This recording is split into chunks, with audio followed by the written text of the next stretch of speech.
मैं ज्ञान प्रकाश विवेक जी से अनुरोध करता हूं कि वो अपनी बात रखे, क्योंकि उन्हें भी जाना है। उन्हें बोलना तो बाद में था, लेकिन मैं चाहता हूं कि वो पहले अपनी बात रखें।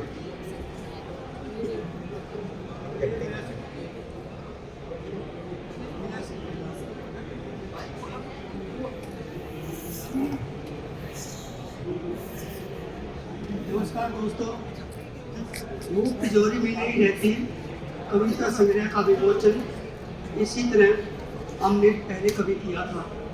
इसी तरह हम सब मौजूद थे। ये 3 साल पहले की बात है।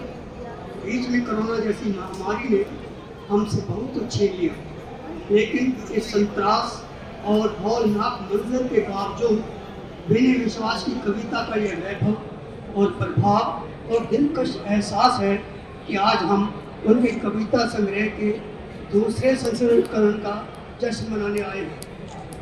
आप सब उनकी कविताओं पर थोड़ा सलीके के साथ और गहराई के साथ बातचीत करेंगे।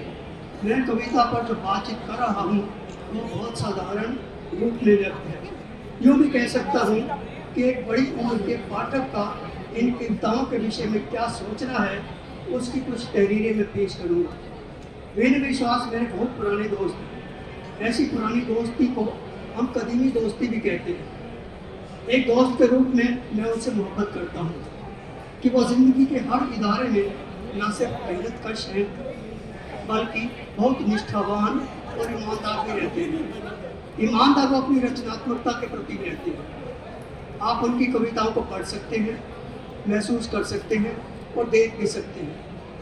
कविता को देखने की कला और शऊर कम कवियों में होती है। कविता इतनी बिंबात्मक और दृश्यात्मक हो कि वो दिखाई देने लग जाए, जैसे दुष्यंत के शेर, जैसे नासिर काज़मी की शायरी। बिना विश्वास की कविता इस तरह की कविता है। उनकी कविता की दूसरी या तीसरी कविता है सब कुछ है पर याद आती है। हमारी स्मृति में बहुत मामूली चीज़ों की बादशाहत सलामत रहती है। बेशक यह नया समय स्मृति विहीन समय है। वॉल्टर बेंजामिन ने यही तो कहा था कि स्मृति के खो जाने का डर किसी बड़े डर की तरह मंडरा रहा है। इस सियाने जेमेसन ने कहा था कि हम रफ्ता रफ्ता पदार्थ में बदलते जा रहे हैं। मैंने विश्वास की कविताएं यांत्रिक समय में संवेदना और आत्मीयता का पाठ रचती हैं। वो शख्स जिसके पास सब कुछ है वो याद कर रहा है बचपन की बहुत मामूली चीज़ें। कविता की 3-4 पंक्तियाँ देखिए। रद्दी कागज की पतंग, कंकड़ में गोटी, चित्रों में गुड़िया, सड़क पर पड़े रेत में पाँव घुसाकर बना हुआ घर। ये छोटे छोटे कविता पद, ये छोटे छोटे मिसरे स्मृति के दिन की जो रचना करते हैं, वो कौन शख्स होगा जिसे बचपन के ये कारनामे याद ना आते हैं। वो सब तो ठीक है, लेकिन कविता की शैली देखिए दोस्तों। मीर की शायरी में मीर के असलूब को याद किया जाता है। असलूब यानी शैली। हम जब बिना विश्वास की कविता को पढ़ते हैं, वो चाहे कविता संग्रह पत्रों का क्या है हो, या फिर धूप तिजोरी में नहीं रहती की कविताएं हैं, उनकी सादगी का सौंदर्य याद आता है। यही उनकी शैली है, सादगी का सौंदर्य। दोस्तों, हम पक्के मकान बेशक भूल जाएं, लेकिन गीली मिट्टी के घर जो हमने कभी बनाए थे वो हमेशा हमें याद आते हैं, हम उन्हें नहीं भूलते। बिना विश्वास की अधिकांश कविताएं छोटी कविताएं होती हैं, लेकिन अपने प्रभाव में वो बोझ पैदा करती हैं। आप कविताएं बेशक भूल जाएं, लेकिन कविता की अनुभूति, कविता की ध्वनियाँ याद आती रहती हैं। ये किस्सा गो की ऐसी कविताएं हैं जो जिंदगी के बाज़ीचाए इत्फाल को बुझाती हैं और ज़माने के घटित हो रहे निसंगता के तमाशे को बड़ी धार्मिकता से व्यक्त करती है। रिश्तों के टूटने की आवाज़ें उनकी बहुत सारी कविताओं में है। ये खराश ज़दा जख्मी आवाज़ें और किसी ने सुनी हो या ना सुनी हो, कवि ने तो ज़रूर सुनी है। उनकी एक कविता दोस्ती एक दास्तां की आखिरी कुछ लाइनें हैं। मैं उनका रास्ता देखने लगा। किनका? दोस्तों का। मैं उनका रास्ता देखने लगा, वो नहीं आए। आई मेरी ठंडी हवा, अब इस दुनिया में दोस्ती कहाँ रही। ये व्याकुलता है, एक कवि की बेचैनी है, दोस्तीन हो जाने की बेचैनी। एक शेर है दोस्तों, कोई भी दोस्त अब आता नहीं है मेरे घर लोगों, मुझे इतवार की छुट्टी बड़ी महसूस होती है। तो ये कविता और ये शेर एक ही जमीन से जैसे पैदा हुए। ये उनकी एक अन्य कविता है। इस कविता के बरअक्स वो क्या महसूस करते हैं, मैनेज नहीं करते थे हम रिश्तों को, जिया करते थे। दोस्तों वो ये दो समय है, एक पहले का समय है जिसमें हम दोस्ती को मैनेज नहीं करते थे, जीते थे, भरपूर जीते थे, शिद्दत के साथ जीते थे। लेकिन अब जो वो दोस्ती है वो है, मैं उनका रास्ता देखने लगा लेकिन वो नहीं आए, आई ठंडी हवा। मैंने इस शब्द को गौर कीजिए दोस्तों, शब्द अंग्रेजी का है लेकिन यहाँ कितना मौजूद है मैनेज करने के बरअक्स रिश्तों को जीना।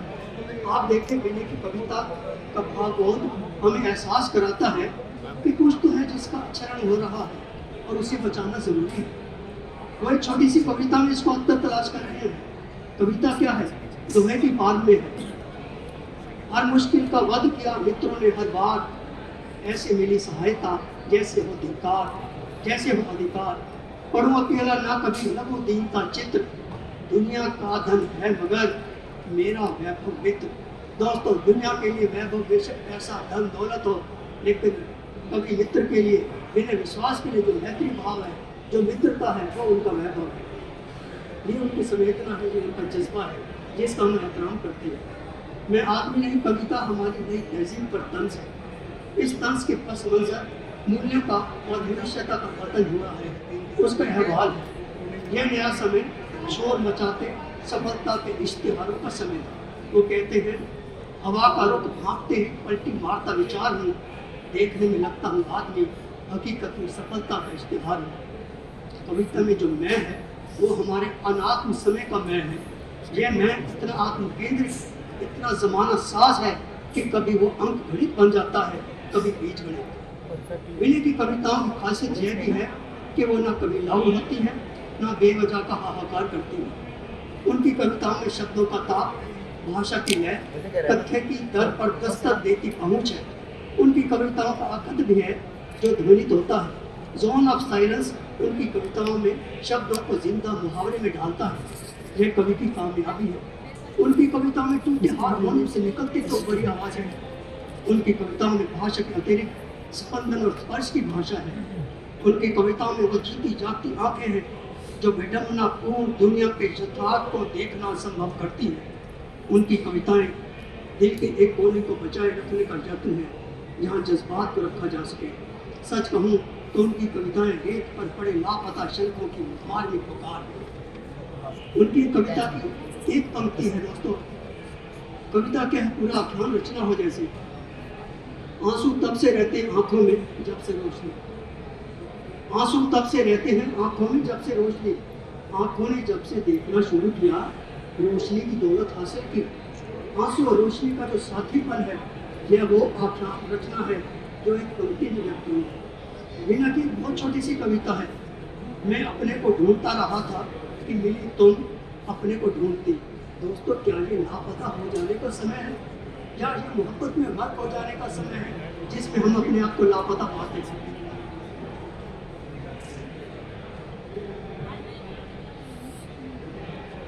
उनकी कविता की कुछ पंक्तियां हैं। तू साथ नहीं तो एक पल भी नहीं अपना, अपनों का साथ भी अकेला कर गया है, सब कुछ में कुछ नहीं कर गया है। ये दोस्तों कुछ नहीं किया है, ये कुछ नहीं की तान। बारिश शाह की हीर में एक पंक्ति है, साढ़े चमदी जुत्तियां करे कोई जेड़ा जीवदा रो कमाऊंदा है। हमारे जिस्म की जो चमड़े है उसकी चाहे तो जूतियां बना ले, लेकिन हमारे जो दिल का रोग है, प्रेम की जो रोग लगा है, उस रोग को कोई उसका निवारण कर दे। ये पंक्तियां जो विनय की है वहां तक पहुंचती है। सूफी शायर थे वासी अली, उनका एक शेर में सुनाना चाहूंगा। तुम्हें सच सच कहो वो कौन था शीरी के पैकर में कि मुश्ताक की हसरत में कोई कोहकन क्यों हो। ये जो मुश्ताक है ये कुछ नहीं जो है वहां तक पहुंचता है। वीर विश्वास की एक कविता है सादगी। मुझे लगता है हम तमाम लोग जो यहाँ मौजूद हैं इस कविता के किरदार हैं। कविता की पंक्तियाँ देखिए, गाड़ी मकान रुपया ज़मीन जायदाद कुछ भी नहीं जोड़ पाया वो, मजीद बात यह है कि अपने को उसने कभी कंगाल नहीं माना और मरते दम तक खुश रहा। विनय की कविताओं का शिल्प इस तरह है कि जैसे वो बदकही के अंदाज में बात कर रहे हैं। बेशक ऐसी कविताएं लिखते हुए बहुत सचेत रहना पड़ता है कि वो एक रेखी ना हो जाए। सादगी का ये नहीं कि वो प्रतीकों में बात नहीं करते, खूब करते हैं। उन्होंने कविता के लिए अपने महान जात किया है, बेहद मुख्तलिफ, बेहद दिलकश, बेहद जानिसार।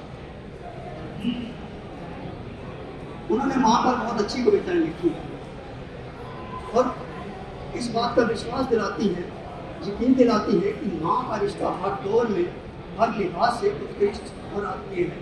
आखिर में एक दिलकश पंक्ति मैं कहना चाहूँगा, अहंकार बेशक अमीरों की तिजोरी में रहता हो, लेकिन धूप तिजोरी में नहीं रहता। शुक्रिया दोस्तों।